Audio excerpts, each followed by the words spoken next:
Almost everyone will make a good first impression, but only a few will make a good lasting impression.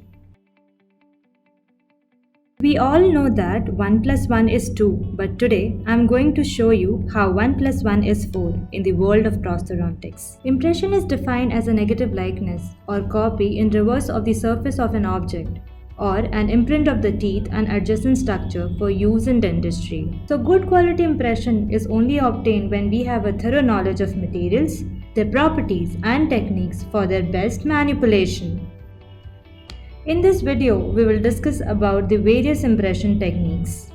And these techniques vary according to the type of material used and type of tray selected, and can also be classified on the basis of impression tray used, which can be stock tray, custom tray impression, or triple tray arch technique. Most impression techniques have disadvantages related to high material requirement and consumption of more time. So to minimize problems and maximize solutions, we can use closed bite double arch method, also known as triple tray, double arch, AccuBite, and closed mouth impression technique. Three-way tray impression represents a significant advance in fixed prosthodontics and have many advantages over conventional impression techniques. Use of the three-way tray impression technique should be limited to single units, although it can be used for multiple units in selected cases.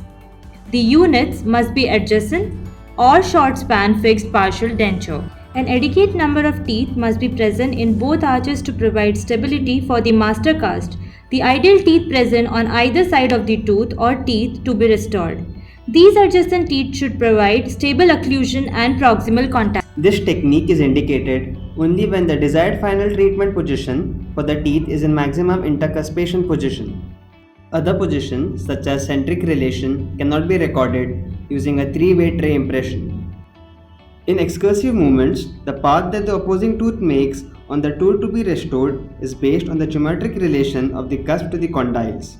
The relation to the condyle is not maintained when the casts are mounted using three-way trays, thus limiting the use of three-way trays to those cases where the patient has canine disocclusion. Now we are going to show you how to make an impression using triple tray. Making a dental impression is one of the most routine things for the dentist. Here we will be using bite trays to make an impression. These trays help us record the upper impression, the lower impression and the bite, all in one row. Now let's go and take a closer look at the procedure. The tray should be long enough to cover the distalmost tooth in the arch, and it should be wide enough to accommodate all the teeth buccopalatally. Firstly, we observe the patient's biting pattern.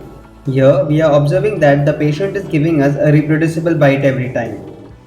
We also make it a point to observe the contralateral side. Now we start injecting the light body on the teeth, simultaneously loading the heavy body on the triple tray. We then place the triple tray with the heavy body and ask the patient to bite. To check the proper placement of the tray, we check for the bite on the contralateral side. Once you retrieve the impression and hold the tray against the sunlight, you should be able to see through the region of occlusal contacts. This means that your impression is perfect. It is very important to ensure a successful model pour.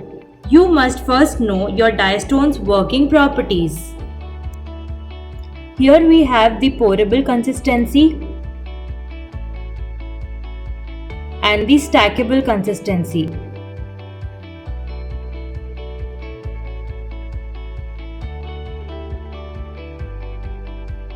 Once the first pour is done, invert the mandibular impression on the die block slowly, applying pressure in the front as well as back side. After the initial set, grooves are made on the die block. Once the final set of diastone is achieved, apply petroleum jelly in the grooves. Similarly, incisal table of 3-point articulator can be mimicked to make reference marking in the die block.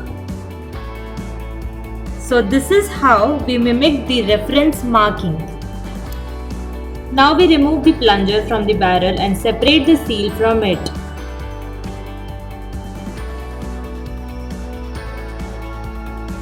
Then we manipulate the self-cure acrylic such that when it reaches the dough stage, we adapt it on incisor table on 3-point articulator and place the plunger over it.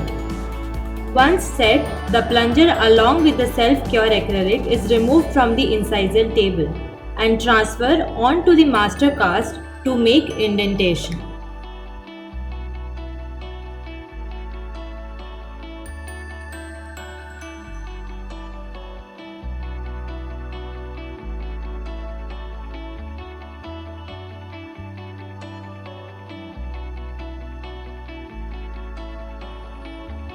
After the master casts are ready, with reference marking, average lateral movements can be simulated.